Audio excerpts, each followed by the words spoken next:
이에 대제사장들과 바리새인들이 공회를 모으고 이르되 이 사람이 많은 표적을 행하니 우리가 어떻게 하겠느냐. 만일 그를 이대로 두면 모든 사람이 그를 믿을 것이요 그리고 로마인들이 와서 우리 땅과 민족을 빼앗아가리라 하니 그 중에 한 사람 그의 대제사장인 가야바가 그들에게 말하되 너희가 아무것도 알지 못하는도다. 한 사람이 백성을 위하여 죽어서 온 민족이 망하지 않게 되는 것이 너희에게 유익한 줄을 생각하지 않는다 하였으니 이 말은 스스로 함이 아니요 그 해의 대제사장이므로 예수께서 그 민족을 위하시고 또 그 민족만 위할 뿐 아니라 흩어진 하나님의 자녀를 모아 하나가 되게 하기 위하여 죽으실 것을 미리 말함이로라. 이날부터는 그들이 예수를 죽이려고 모의하니라. 그러므로 예수께서 다시 유대인 가운데 드러나게 다니지 아니하시고 거기를 떠나 빈들 가까운 곳인 에브라임이라는 동네에 가서 제자들과 함께 거기 머무십니다. 유대인의 유월절이 가까움에 많은 사람이 자기를 성결하게 하기 위하여 유월절 전에 시골에서 예루살렘으로 올라갔더니 그들이 예수를 찾으며 성전에 서서 서로 말하되 너희 생각에는 어떠하냐 그가 명절에 오지 않겠느냐 하니 함께 읽겠습니다. 이는 대제사장들과 바리새인들이 누구든지 예수 있는 곳을 알거든 신고하여 잡게 하라 명령하였음이로라. 아멘. 사람들은 아무리 좋은 일이라고 할지라도 자신의 이익과 반대되는 일에는 쉽게 동의하지 않습니다. 예수님은 사람들에게 구원을 주시기 위해서 오셨지만 예수님의 사역이 자신들에게 해가 된다고 여긴 이 사람들은 예수님을 거부했습니다. 예수님은 사망과 저주 아래 놓인 자기 백성들을 살리기 위해서 죽으려고 이 땅에 오셨지만 대제사장들과 바리새인들은 자기들이 살기 위해서 예수님을 죽이려고 했습니다. 45절 46절 말씀을 보면 나사로 부활 사건이 얼마나 대단한 사건이었는지 기록하고 있습니다. 이 나사로 부활한 사건은 요한복음에서 예수님의 표적 중에 절정을 이루는 것이었고 또 예수 그리스도의 순환을 예표하는 중요한 사건이었습니다. 마리아에게 왔던 유대인들 중에 나사로가 살아나는 표적을 보고 믿지 않았던 이들은 거의 없었을 것입니다. 그러나 그 중에 어떤 자들은 바리새인들에게 가서 자기들이 본 것을 증언하고 보고했습니다. 그들은 그러한 보고가 예수님께 어떤 영향을 미칠지 잘 알고 있었을 것입니다. 그럼에도 그런 일들을 행하였습니다. 이 보고는 바리새인들에게 최고의 위기감을 느끼게 했습니다. 그래서 대제사장들과 바리새인들은 산헤드린 공회를 소집했는데 안건은 이 사람 예수를 어찌할꼬라는 주제였습니다. 유대 민족 최고 법정인 이 산헤드린은 대제사장 가문 사람들과 장로들로 이루어져 있었습니다. 그동안 그들은 예수님이 행하신 여러 이적들을 듣고 알아왔죠. 그러나 이번 나사로 사건은 그냥 지나칠 수 없을 만큼 아주 큰 사건이었습니다. 그들이 생각하는 시나리오는 다음과 같습니다. 48절 말씀을 보면은 만일 그를 이대로 두면 모든 사람이 그를 믿을 것이요 그리고 로마인들이 와서 우리 땅과 민족을 빼앗아 가리라 하니 이 생각이 바로 그들의 생각이었습니다. 이 사건으로 인해서 많은 유대인들이 예수님을 따르게 될 것이다.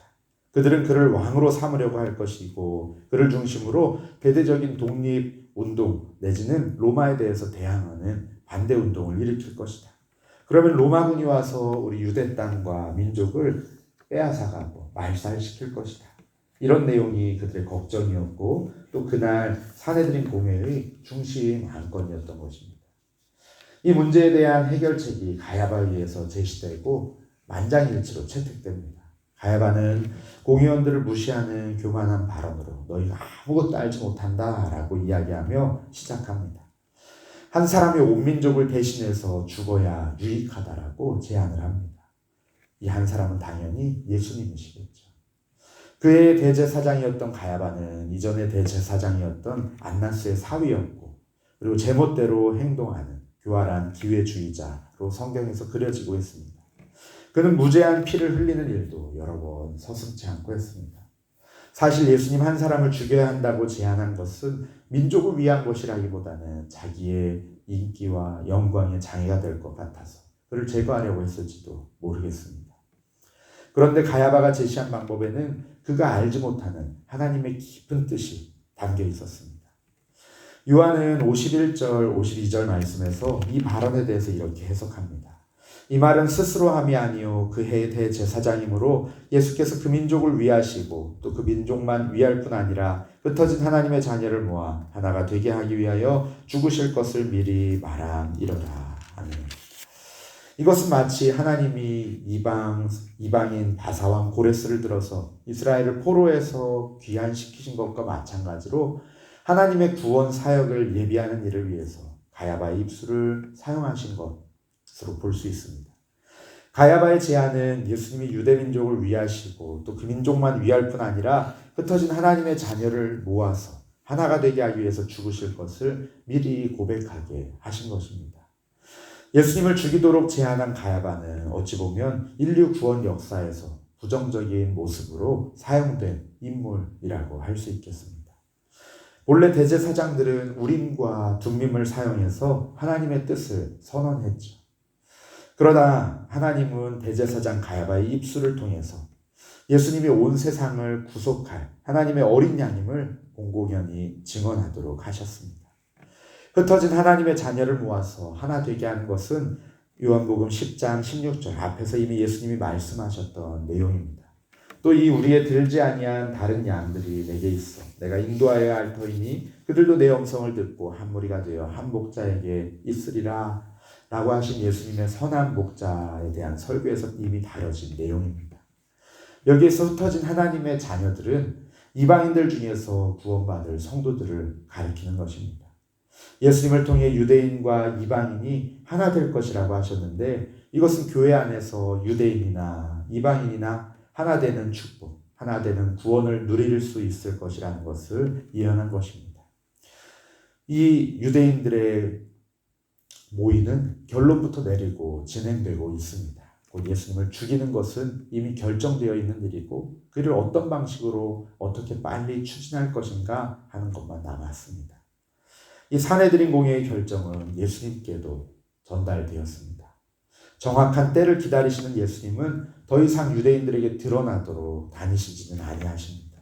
모든 공적 모임을 피하신 채 은밀한 가운데 사역을 계속하기 위해서 거기를 떠나 빈들 가까운 곳인 에브라임 동네에 가셔서 그곳에서 개인적으로 사역을 하십니다. 에브라임의 정확한 위치는 우리가 잘 알 수 없지만 작고 인적이 드물고 외진 빈들의 한 동네로 추정되겠습니다.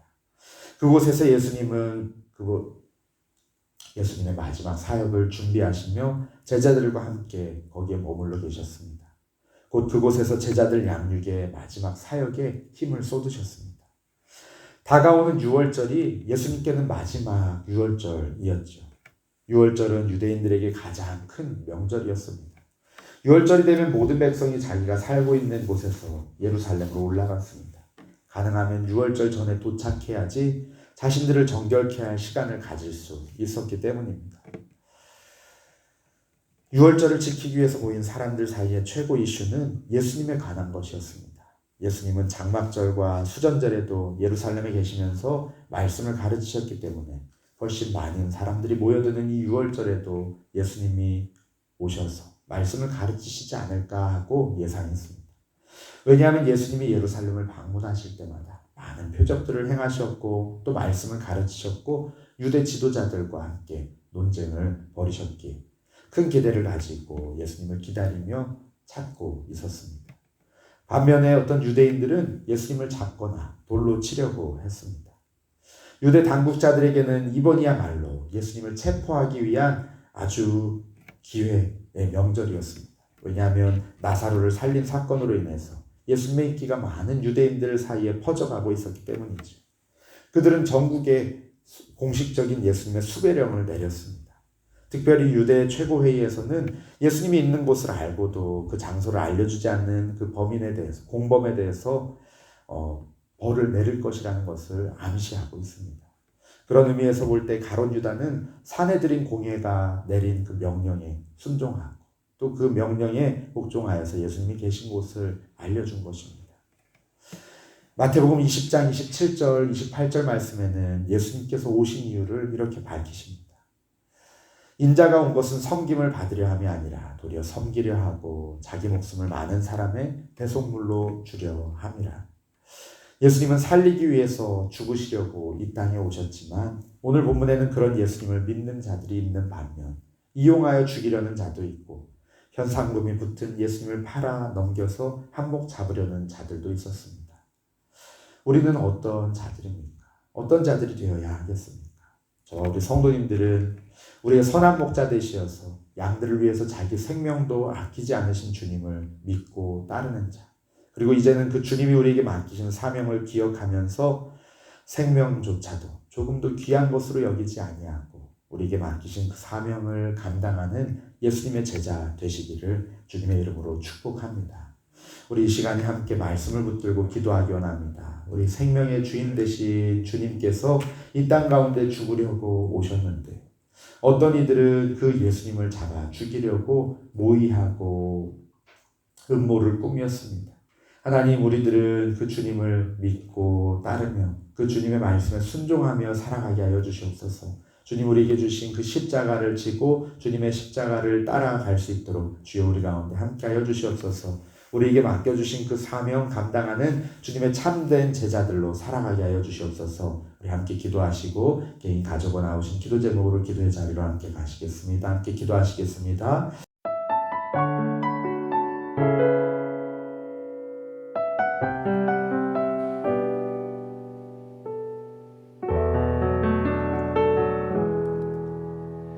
예수 나의 좋은 치료자, 그의 눈이 머무는 곳은 나의 슬픔과 고통, 고개를 들어 그의 눈을 볼 때에 난 알았네. 예수 나의 좋은 치료자,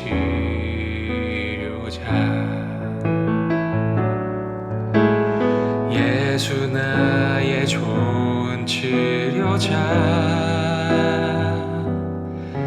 그의 손길이 닿는 곳은 나의 상처와 아픔, 영원히 흐를 것 같았던 눈물 다 멎었네. 예수 나의 치료자,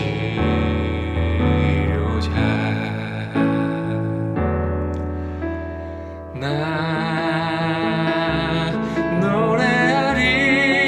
노래하리라. 전한 나를 돌아보신 구세주를 찬양해. 하늘 닿는 곳까지 내 손 들리라. 예수 나의 치료자,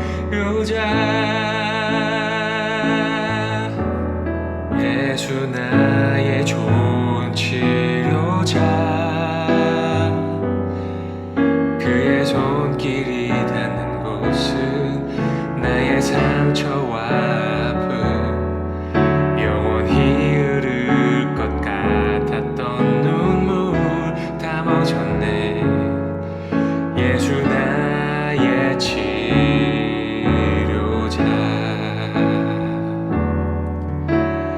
나 노래하리라. 전한 나를 돌아보신 구세주를 찬양해. 하늘 닿는 곳까지 내 손 들리라. 예수 나의 치료자,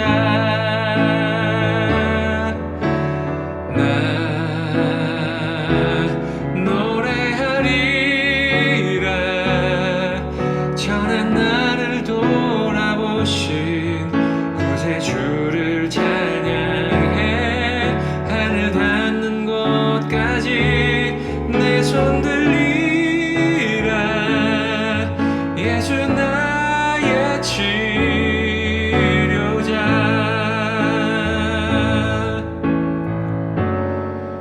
어떤 어려움도 깊은 절망도